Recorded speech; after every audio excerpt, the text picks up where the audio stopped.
Agora a gente tem a questão 113, é uma questão de análise de poema, que talvez não tenha sido muito fácil para quem não tem uma aproximação tão grande com, seja análise de poesia, seja a obra do simbolismo, né, do Cruz e Souza.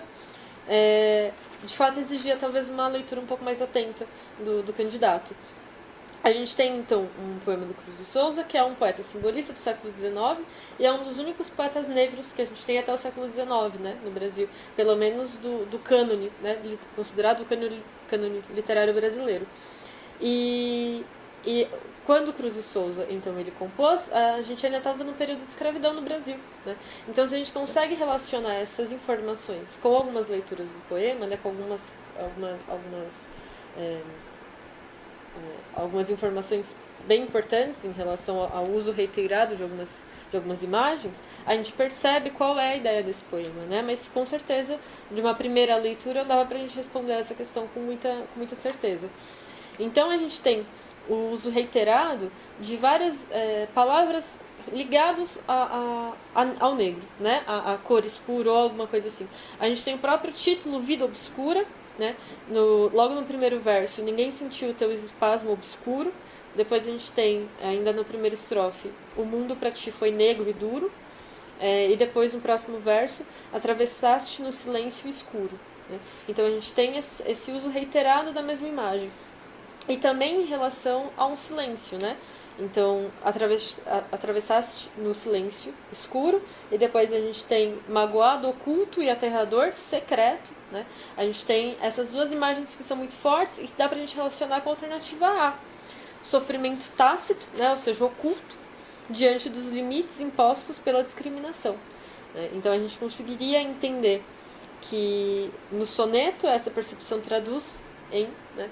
E aí a gente conseguia chegar a uma interpretação desse poema, né? Mas de fato a gente precisaria considerar mais de uma leitura, né? E entender que todos esses elementos que compõem o poema, eles são significativos, né? E eles trazem uma informação que não só aquela que é dada à primeira vista. Depois então a gente tem a questão 114, que é uma questão muito boa, é uma questão muito fácil, né? Que traz de novo aquele conceito que a gente sempre fala de forma e conteúdo, né?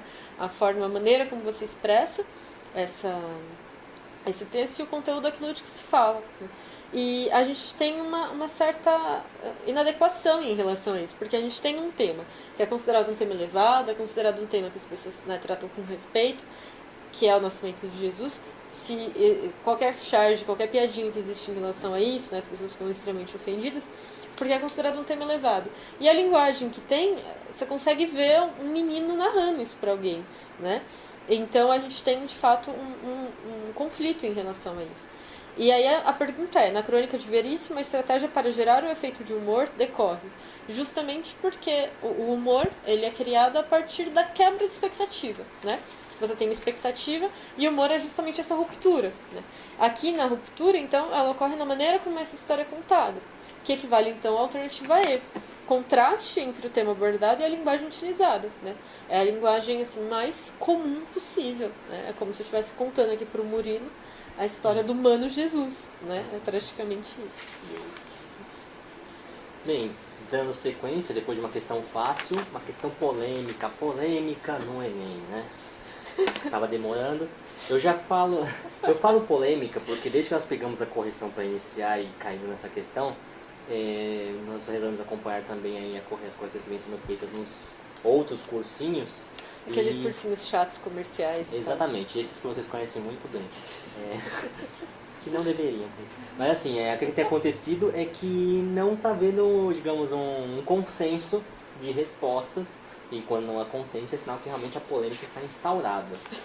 Essa questão tinha tudo para ser uma questão ótima e simples, porque ela foi muito bem pensada a princípio. Ela traz um pequeno trecho de uma peça de teatro, muito pequeno mesmo, em que junto com esse trecho que narra a peça de teatro, há ali aquelas expressões em itálico que servem para marcar tanto certas entonações, ou seja, quando eu estou lendo, o que eu devo sentir do personagem. Ele começa a dizer Fabiana, arrepelando-se de raiva. Ou seja, ele está dizendo que eu tenho que ler a Fabiana como se ela estivesse com raiva. Ou, em certo momento, ele marca lá uma marca corporal que serve para o ator que vai fazer a interpretação dessa peça. Ó, ela fala, não posso, batendo o pé. Ou seja, o Enem vai e pergunta, essas marcas em itálico querem dizer o quê? Seria essa a pergunta que o Enem faz.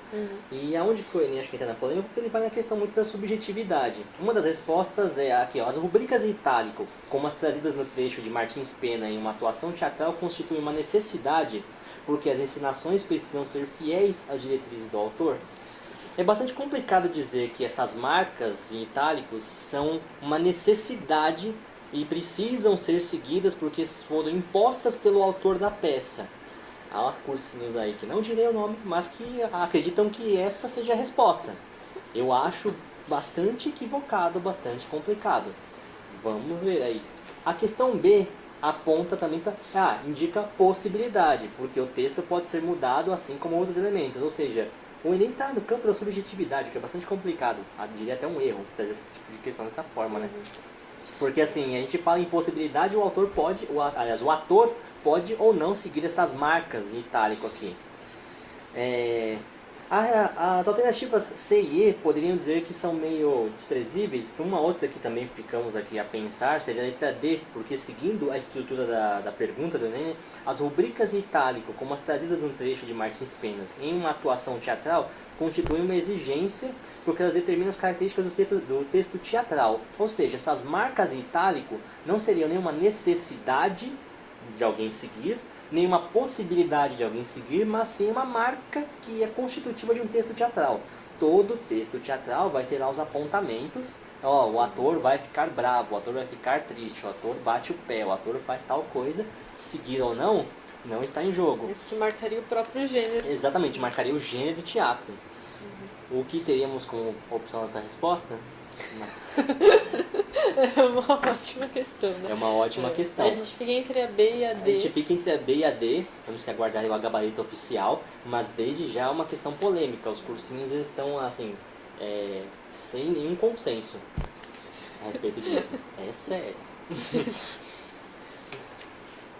Bem, vou passar para a próxima. A polêmica foi tão grande que eu quase perdi o foco. Questão 116.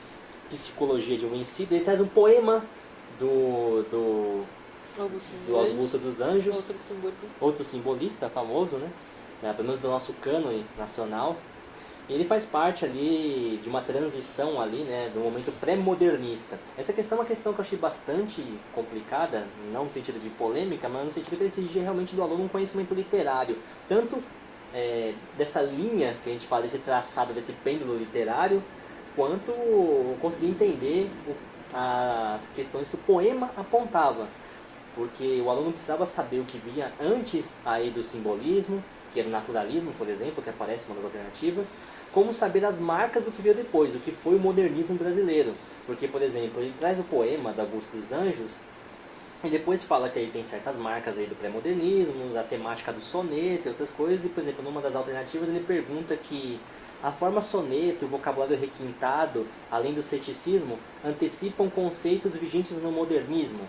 O nosso modernismo não tinha como marca a linguagem requintada, por exemplo. Então, exigia que o aluno conhecesse o modernismo brasileiro. Ou, por exemplo, quando ele fala que a seleção, porque o Augusto dos Anjos fala em certo momento do poema dele que eu, filho do carbono e do amoníaco, aí ele fala que esses termos cientificistas são relacionados ao naturalismo, ou seja, e marcam novamente o modernismo brasileiro? Não, ou seja, ele exigia do aluno também o conhecimento do antes, não só do depois. A resposta aqui que seria a correta, seria a D, que fala a manutenção de elementos formais vinculados à estética do parnasianismo e do simbolismo, dimensionada pela inovação na expressividade poética e o desconcerto existencial, esse problema do indivíduo, do desconcerto que ele tem com a própria existência, uma certa angústia. E essa transição entre simbolismo e, aliás, esse pré-modernismo, seria ali uma transição entre parnasianismo e simbolismo que depois cairia no nosso modernismo. Essa seria a resposta ideal, a resposta D. Pois é, a gente tem a questão 117. É um texto do Dalton Trevisan que é, assim, não é muito simples, bastante, né? Complexo. Bastante complexo, tanto o texto quanto a própria pergunta, né? A gente respondeu pensando na exclusão de algumas alternativas e por um dado que é apresentado na alternativa C, que então coloca que tem caráter irônico, pois apresenta uma malícia, com malícia a convivência entre vizinhos, né? A questão da malícia do texto ela é realmente importante. Se você não tem um olhar malicioso para como é o negócio e como as pessoas se comportam a partir disso, de fato o texto não vai ter sentido nenhum, né? Então essa foi uma palavra central assim, para a gente compreender o próprio texto e também para a gente colocar alguma alternativa como alternativa correta. Mas de fato é um texto bastante complicado, né? A gente entende que com esse como é um negócio há uma relação, código, né? um código, né, para as pessoas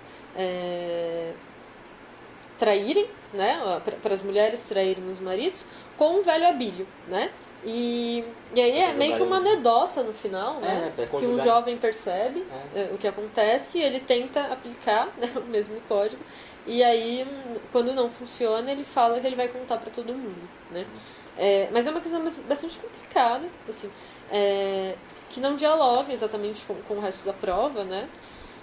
Talvez não dialogue nem corretamente com as próprias alternativas, né? Mas que a gente compreende que a alternativa C talvez seja mais adequada em relação à presença da malícia. E, de fato, as outras questões não apresentam nenhum elemento que seja de muita atenção pra gente.